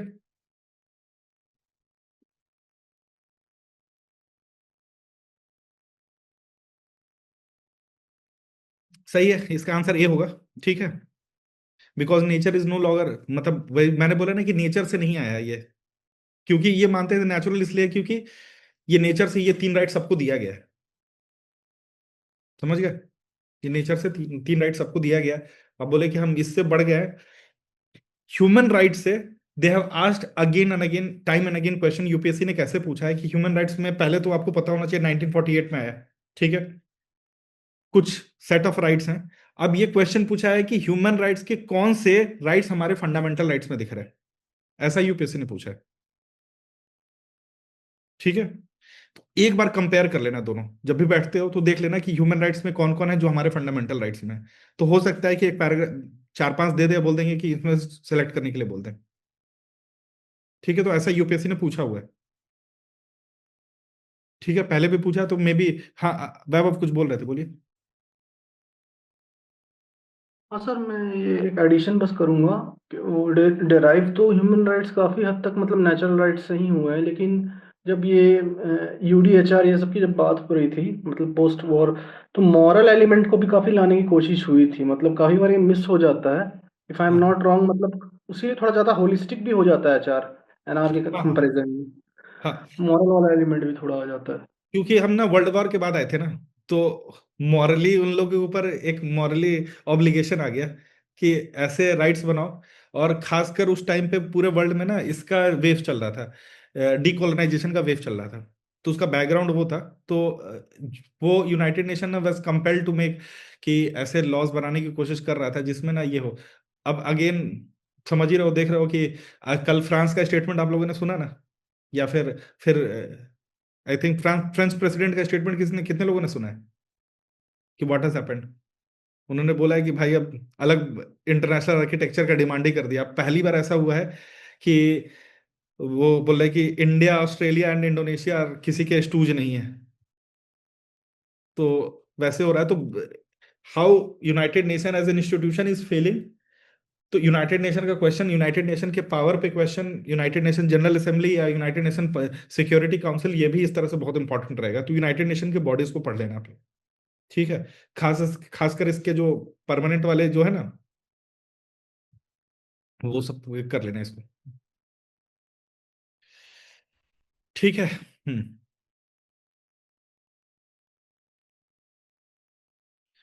देखो, ये कल भी परसों भी हम डिस्कस कर रहे थे, जब हम सेशन ले रहे थे तो ये बार बार डिस्कस कर रहे थे कि ये भी पीवाईक्यू ही है। तो टाइप ऑफ क्वेश्चन की कॉन्स्टिट्यूशन करता क्या है, रूल ऑफ लॉ को इंप्लीमेंट करता है। तो रूल ऑफ लॉ कैसे इंप्लीमेंट करेगा? आर्बिट्ररी पावर को खत्म करके। आर्बिट्ररी पावर कैसे खत्म होगा? अब देखो, इस स्टेटमेंट में देखो, इसमें जैसे मैं आपको उस दिन दिखा रहा था, उस दिन जब दिखा रहा था तो I was talking about best वाला। यहां पर देखो एसेंशियल, इसमें वैसे चारों स्टेटमेंट आपको कोई गलत स्टेटमेंट नहीं दिखेगा। दिख रहा है क्या कोई स्टेटमेंट गलत? लेकिन क्वेश्चन का स्टेटमेंट क्या है? Essential, essential function. सबसे एसेंशियल फंक्शन क्या है? Limitation of the upon the arbitrary power को रोकना। इसीलिए स्टेटमेंट, चारों स्टेटमेंट में अपने आप में कोई गलत स्टेटमेंट नहीं है, यह करता है, ये सारा काम करता है। ठीक है, ये राइट टू इक्वालिटी लेके आ रहा है, अनटचेबिलिटी हटा रहा है, सारे काम तो कॉन्स्टिट्यूशन ही कर रहा है ना।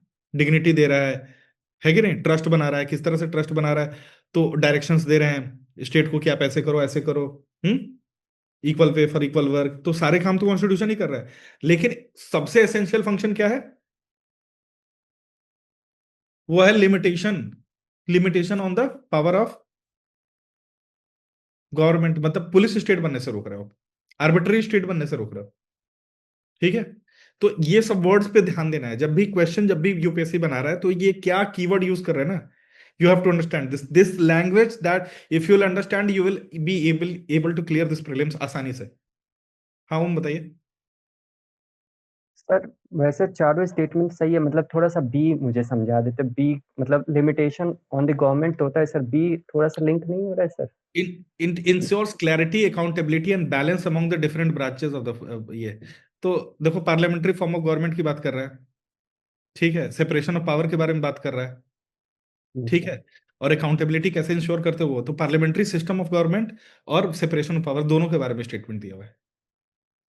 तो सर ये बी और सी लिंक नहीं है एक दूसरे से?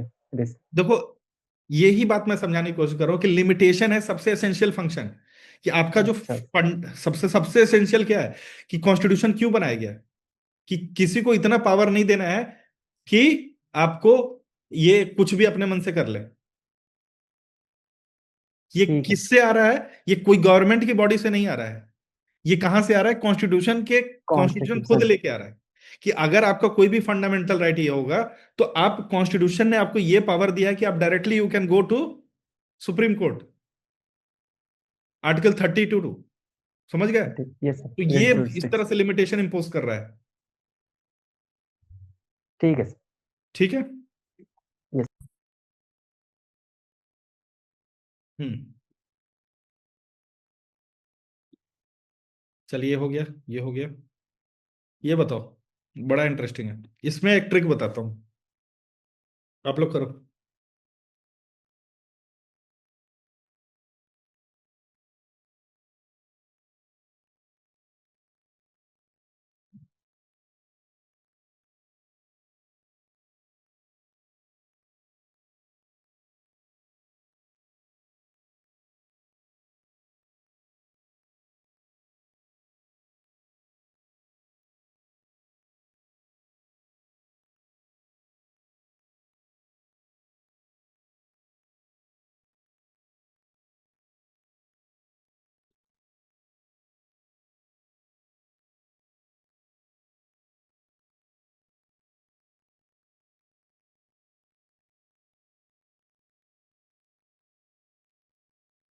देखो कंफ्यूजन किसमें है, बी और सी में। कॉन्स्टिट्यूशन लिखा हुआ है इसलिए बी लिख रहे हो, लेकिन याद रखना कि बी आर अम्बेडकर कुछ भी बोलते हैं ना तो वो दलित लोअर कास्ट इसके बारे में स्टेटमेंट जरूर रहता है, पुअरेस्ट नहीं रहता,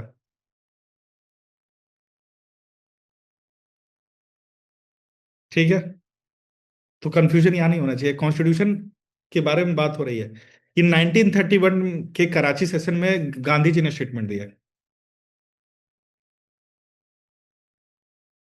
ठीक है। अब मैं बताता हूं,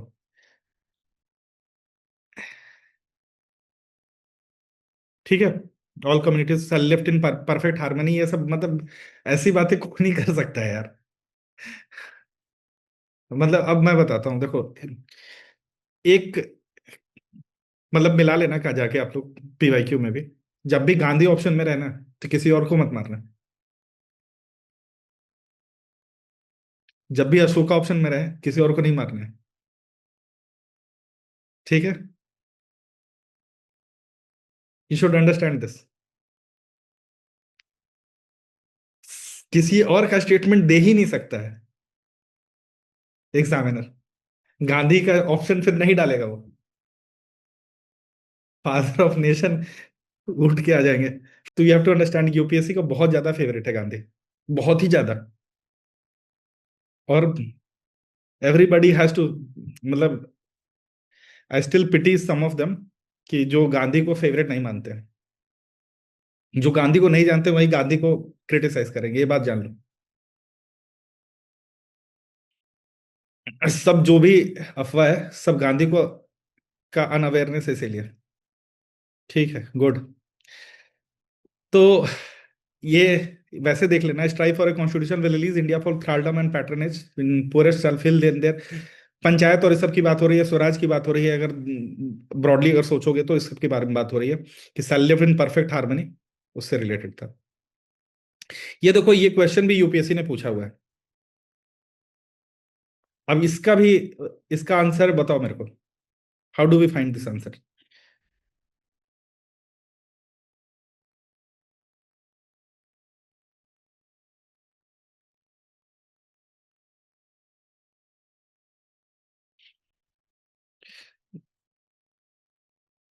सब लोग आंसर बैठ के याद करके रखते हो, अच्छी बात है। अब मैं बताता हूँ इसको, देखो पहला कीवर्ड इसमें पता है क्या है? ये superior word. Again it is an statement, essential, best और उसकी तरह स्टेटमेंट है, ये वर्ड है ये। समझ गए? इसी को पहचानना होता है। Democracy superior virtue lies in the fact that it calls into activity. क्या बोल रहा है? कंफ्यूजन दो ही चीज में हो सकता है, ए और डी में हो सकता है, ठीक है? बट डेमोक्रेसी में ये ऑर्डिनरी मैन एंड वेमेन दिया हुआ है, वी द पीपल यहां पर आता है, डेडिकेटेड पार्टी वर्कर्स नहीं, ठीक है? वैसे ये भी लोगों की बात कर रहा है, लेकिन मेथड ऑफ स्ट्रेंथनिंग एग्जीक्यूटिव नहीं होता है। ये ऑर्डिनरी मैन एंड वेमेन जो होता है ना, इसके हम वी द पीपल यहां से आता है डेमोक्रेसी, ठीक है? और ये सुपीरियर वर्च्यू, सबसे सुपीरियर वर्च्यू है कि आप कॉमन मैन के इंटेलिजेंस को बिलीव करते हो। 1950 में जब सबको वोटिंग राइट्स दिए गए थे, तो यही बेसिस था इनका, और क्लेम भी यही हो रहा था कि कैसे इतने लोग इलिटरेट है, ये है, कैसे कर पाएंगे, ये नहीं कर पाएंगे। और इसी चीज को पहचानने के लिए सबको वोटिंग राइट दिए गए थे। और यही क्लेम था कि 1960s तक वहां पर ब्लैक को वोटिंग राइट नहीं मिले थे, या फिर वुमेन को यूके में वोटिंग राइट्स नहीं मिले थे। वो लोग बिलीव करते थे कि डेमोक्रेसी इनलाइटेंड लोगों का ही है, जो लोग पढ़े लिखे हैं वही कर सकता है डेमोक्रेसी को, ये कर सकते हैं। और इंडिया ने ये मिथ तोड़ा था, ठीक है? तो we have to understand this कि ये चीज कि ऑर्डिनरी मैन एंड वेमेन के हाथ में पावर देने वाला पहला कंट्री था, इसे लार्जेस्ट डेमोक्रेसी भी बोलते हैं, ठीक है? सबसे बड़ा। तो इसीलिए ये question is very important in this manner कि आपको, हाँ, ये नेशन और ये वाला नेशन स्टेट वाला पूछ चुका है यूपीएससी ने। अब ये मेरे को, इसीलिए मैंने ये क्वेश्चन बनाया है कि what could be the answer for this.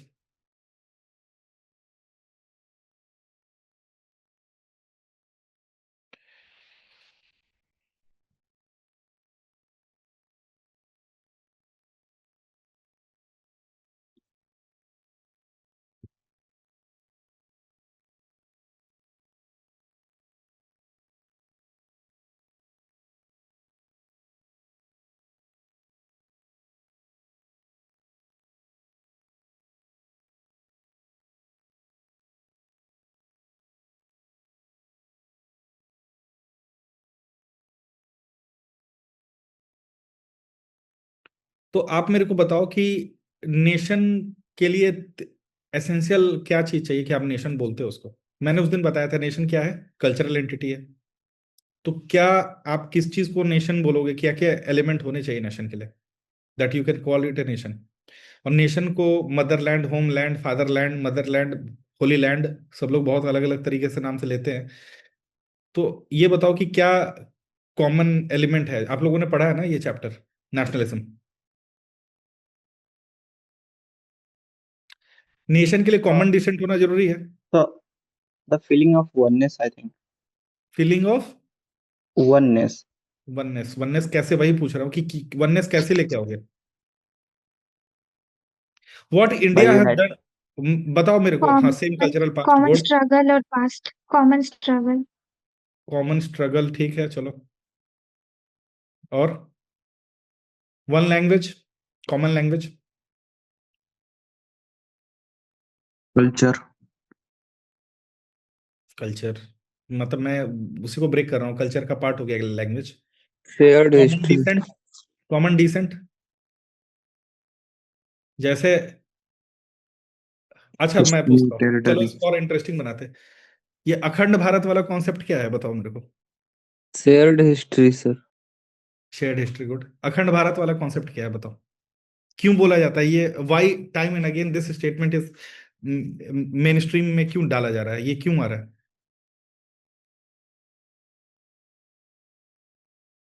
Culture, जैसे ऐसे बोला गया कि सिंधु के इस पार जितने हैं सब हिंदू हैं, अगर स्टेटमेंट दे रहे हैं, तो what they are trying to tell you? The common identity and ethnicity. Common identity, ethnicity, इस सब की बात होती है, समझ गए? कॉमन कल्चर, कॉमन डिसेंट, इसकी बात हो रही है, ठीक है? तो that is why they want to claim this as a state, और इसी की वजह से कॉन्फ्लिक्ट्स हो रहे हैं। क्या कॉमननेस जरूरी है? अब जैसे इंडिया को इसीलिए बोले थे यूनिटी इन डाइवर्सिटी, क्योंकि डाइवर्सिटी है, डाइवर्सिटी में हम यूनिटी ढूंढ रहे हैं। ठीक है, तो ये नेस्ट, अब जो चैप्टर्स आप लोगों ने पढ़ा है, ये चैप्टर अच्छे से पढ़ा है? बताओ मेरे को, टैगोर का नेशनलिज्म पे क्या क्रिटिक था? Why he was against this nationalism? Sir, Tagore universalism में बिलीफ रखते थे। वो किसी भी मतलब जैसे ही एक नेशन की बात आती है तो एक बाउंड्री फिक्स हो जाता है। तो जो यूनिवर्सल ह्यूमैनिटी के कॉन्सेप्ट को टैगोर मानते थे। जो सर एक वर्ड आता है चॉवनिस्टिक करके, जो नेशनलिज्म है वो चॉवनिस्टिक को क्रिएट कर देता है कि हम बस शोविनिज्म, ये सब है सर। Narrowness, basically narrowness. ठीक है, तो नैरोनेस, तो ये इसी चीज को critic, Rabindranath Tagore was a hardcore critic of nationalism, nationalism के बहुत हार्डकोर क्रिटिक थे। तो अगेन हम लोग को ये सब पॉलिटिकल डिबेट में नहीं पढ़ना है। What I am trying to tell you is कि कोई भी स्टेटमेंट होता है उसके पीछे ना ये थियरी हो सकती है, समझ गए? कि नेशनलिज्म को हम ऐसे डिफाइन करने की कोशिश करें, बट नेशनलिज्म वही, अब टैगोर ने किस बेसिस पे क्रिटिसाइज किया ये भी आपको समझना जरूरी है, because as a civil servant you should understand this topics अच्छे से, थोड़ा सा with clear mindset, with broader spectrum. ठीक है, हॉरिजन आपके ब्रॉड ब्रॉड होने चाहिए। ठीक है, तो अगेन इसका आंसर सही दे रहे हो आप लोग, दूसरा स्टेटमेंट गलत है, पहला सही है, तीसरा सही है। ठीक है, कि कॉमन पार्टिकुलर टेरी होती है शेयर्ड। अब जो इंडिया जो होता है, India as a nation was born because of shared historic civilization. जो सिविलाइजेशन था इंडिया को बाउंड करता है। ठीक है, तो वो हम जैसे बोलते हैं ना कि ये सभ्यता वो सभ्यता, तो इंडस वैली सिविलाइजेशन ने इसको और डीपन किया था। ठीक है, तो इसीलिए बहुत इंपॉर्टेंट है।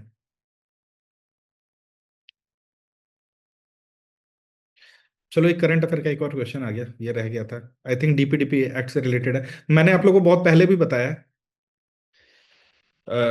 सॉरी बहुत पहले तो क्या ही बताऊंगा, लेकिन हाँ, जैसे सेशंस पहले लेता था तो उसमें बताया एक चीज।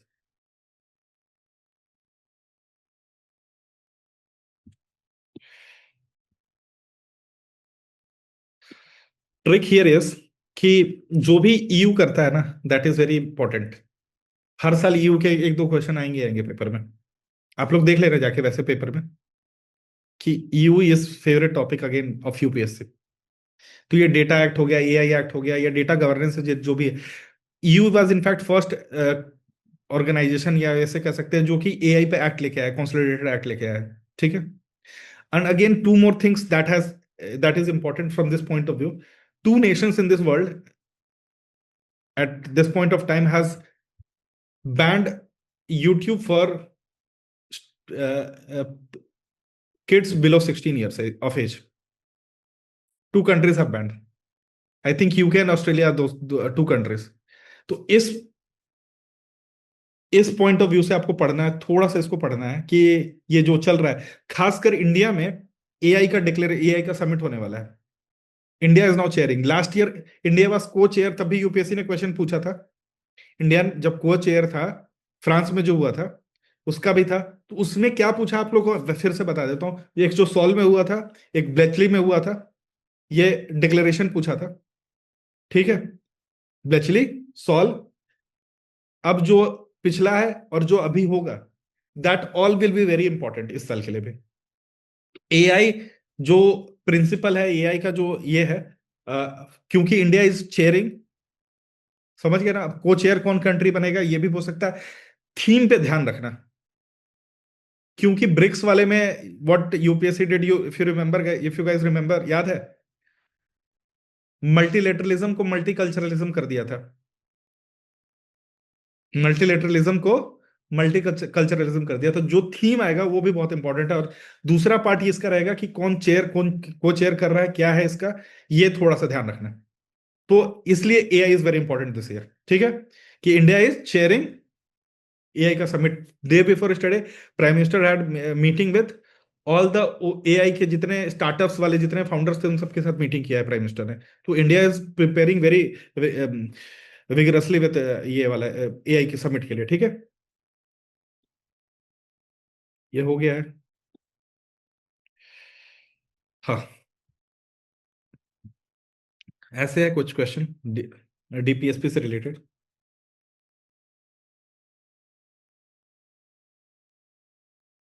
तो पहला बताओ, statement DPSP enable the state to frame laws that can override fundamental rights, गलत है सही है? गलत है। डीपीएसपी इनेबल कैसे कर सकता है? इन्फोर्सेबल नहीं है। ठीक है। अब implementation of certain DPSP has required constitutional amendment and judicial reinterpretation of the constitution. Example दो।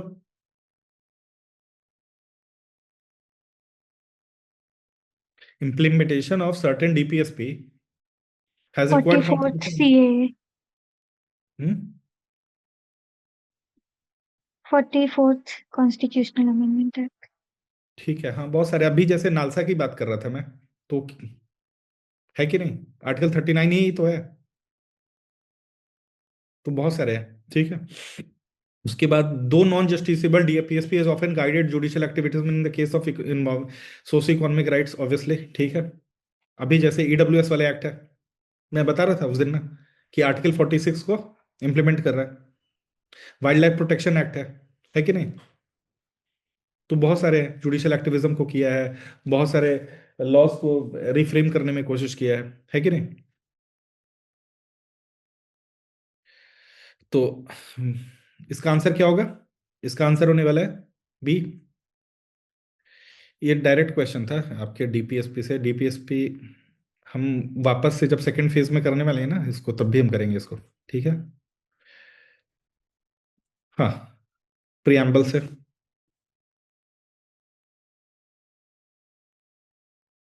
USA. यूएसए। ठीक है। The united states the first country to have preamble in their constitution. ठीक है, ये पहला स्टेटमेंट गलत है, फैक्चुअल है। दूसरे में क्या स्टेटमेंट दिया हुआ है कि हमारे नेचर ऑफ स्टेट के बारे में दिया हुआ है, sovereign socialist secular and democratic Republic. ठीक है। तीसरा ये है, इंपॉर्टेंट ये है जो कि यूपीएससी ने पूछा है, पार्ट ऑफ द कॉन्स्टिट्यूशन है कि नहीं करंट स्टेट में, कैन बी अमेंडेड और नॉट। ठीक है। बेसिक स्ट्रक्चर का पार्ट है।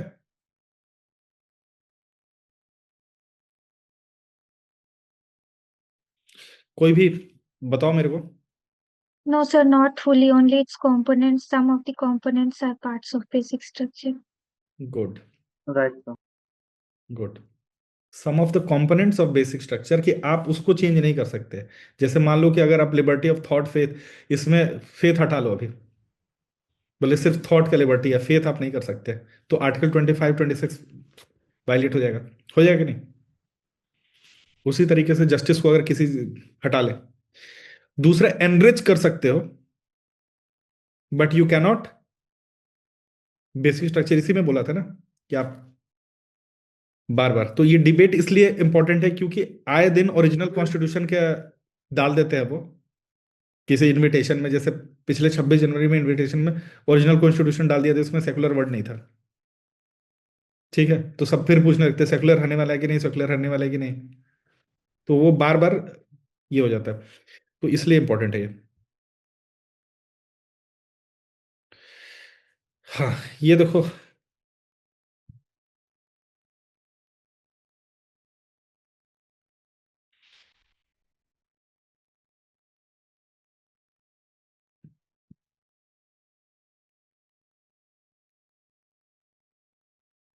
बताओ, ओल्गा टेलिस को जानते हो आप लोग?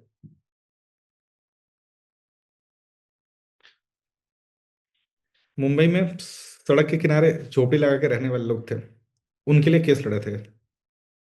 ठीक है, judicial activist. Right to livelihood and right to shelter. ठीक है। चमेली सिंह भी बहुत इंपॉर्टेंट है, बहुत सारे केसेस हैं इनके भी, मतलब ही इज ऑल्सो एक्टिविस्ट। वो तो वो भी आपको पता चलना चाहिए, चमेली सिंह। ठीक है। तो ये ओल्गा टेलिस और ये दोनों बहुत इंपॉर्टेंट है फ्रॉम, जैसे मिड डे मील प्रोग्राम का भी या फूड से भी रिलेटेड है, ये सब में भी आप इनके केसेस के नाम लिख सकते हो। मतलब मेंस के पॉइंट ऑफ व्यू से मैं बोल रहा हूँ ऑब्वियसली। खासकर ये जो पेपर 2 का जो अपना पार्ट है ना, social justice, hunger and poverty, hunger वाले में चमेली सिंह का नाम यूज कर सकते हो आप। ठीक है, वो केस बहुत इंपॉर्टेंट है। Again coming back to this कि ये सारे एक्सपेंसिव राइट्स जो हैं, जो एक्सपैंड हुए हैं, सब आर्टिकल 21 के अंडर हुए। ये जो लिस्ट है अभी तक सिर्फ राइट टू प्राइवेसी पूछ रहा है, ठीक है। Again if some cases comes like this, तो आपको अवेयरनेस के लिए डाला गया है सिर्फ ये क्वेश्चन। ऐसा नहीं है कि आपको सारे याद करके रखने हैं, ठीक है। अवेयरनेस के लिए कि if question comes like this and UPSC can come up with a question like this, अगर choose right to choose once one partner again अगर आ सकता है, या फिर वैसा कुछ आ सकता है, तो दे कैन आस्क क्वेश्चन की लाइवलीहुड, शेल्टर, या फिर एक्सपेंसिव जो भी हो रहा है उससे रिलेटेड अगर आज भी कुछ नया होता है तो आपको थोड़ा सा पढ़ना है, इसके लिए दिया गया है। ये हो गया, ये हो गया। हाँ, डीपीडीपी एक्ट से था ये क्वेश्चन। अब बताओ, ये भी पीवाईक्यू है हालांकि। अब बताओ, अब देखो इसलिए क्वेश्चन दिया गया है एक आइडिया देने के लिए कि डीपीडीपी एक्ट में भी एक टाइम लिमिट फिक्स्ड है, इतने दिन तक आप रख सकते हो। किसी को याद है वो टाइम लिमिट? अगर यूज में नहीं आएगा तो कितने दिन तक रख सकते हैं हम डेटा, उसके बाद आपको डिलीट करना ही है, ठीक है। ये बहुत इंपॉर्टेंट है, याद रखना कि ये 6 मंथ या 3 मंथ ऐसे करके स्टेटमेंट गलत करवा सकते हैं वो, ठीक है। बहुत इंपॉर्टेंट है, टाइमलाइन याद रखना। तो आधार का जब ये नियम बना था, जब ये चेंज किया गया था, तब उन्होंने क्वेश्चन पूछा था। आधार के रूल्स बने थे तब ये क्वेश्चन, ये डीपीडीपी के लिए ये रूल्स बने हैं, इसलिए ये इंपॉर्टेंट है, याद रखना। ये टाइम लिमिट याद रखना, जरूर से याद रखना, ठीक है, कि कितने दिन बाद डिलीट होगा। इसलिए क्वेश्चन सिर्फ अंडरस्टैंडिंग के लिए डाला गया है यहाँ पे। दूसरा स्टेटमेंट देखो, स्टेट कैनॉट इंटर। अब दूसरा, is not mandatory for obtaining insurance product. बहुत इंटरेस्टिंग था। रीजन ये है कि आप याद रखो ना, बैंकिंग के लिए ना किसी चीज के लिए कोई आधार की जरूरत नहीं होती, सिर्फ केवाईसी के लिए जरूरत होता है। To know your customer it is important, not for opening something. ऐसा नहीं है कि आपको कोई डिनाई कर देगा, if you go to court ना तो आपको मिल जाएगा, वैसा नहीं हो सकता, ठीक है। But to know your customer they have to give this, समझ गए? तो ये इसलिए स्टेटमेंट गलत है, ठीक है। इंश्योरेंस प्रोडक्ट में क्यों नहीं लग रहा है मुझे पता है, आप लोग याद कर लियो आंसर, बहुत मेमोरी अच्छी है, but you don't know the reason behind कि ये स्टेटमेंट क्यों गलत है, इसलिए मैं बता रहा हूं, ठीक है। तो बेसिक चीज बस ये है कि ये स्टेटमेंट स्वीपिंग स्टेटमेंट आप लोगों को लग रहा होगा कि कोई भी ऐसा नहीं। तो आप लोग सोचेगा आधार के बिना तो आजकल स्कूल में एडमिशन नहीं मिल रहा है बच्चे को, नर्सरी में। इंश्योरेंस तो बहुत दूर दूर की बात है। लेकिन याद रखना, कोई भी बैंकिंग होगा या फिर जो भी चीज है, जैसे सिम का भी है या फिर ये भी है, तो सिर्फ फॉर नो योर कस्टमर। ऐसा थोड़ी है कि इसके बिना नहीं देंगे, अगर इसके बदले में दूसरा आइडेंटिटी प्रूफ दूंगा तो नहीं देंगे,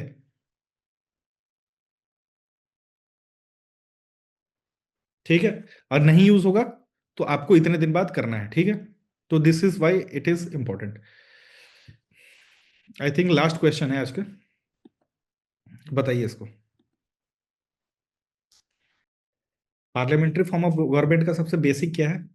रिस्पॉन्सिबल फॉर्म ऑफ गवर्नमेंट, है ना। स्टेटमेंट इसमें रिस्पॉन्सिबल फॉर्म ऑफ गवर्नमेंट एक ही है। बाकी तीनों स्टेटमेंट क्या क्या है? पहला क्या है?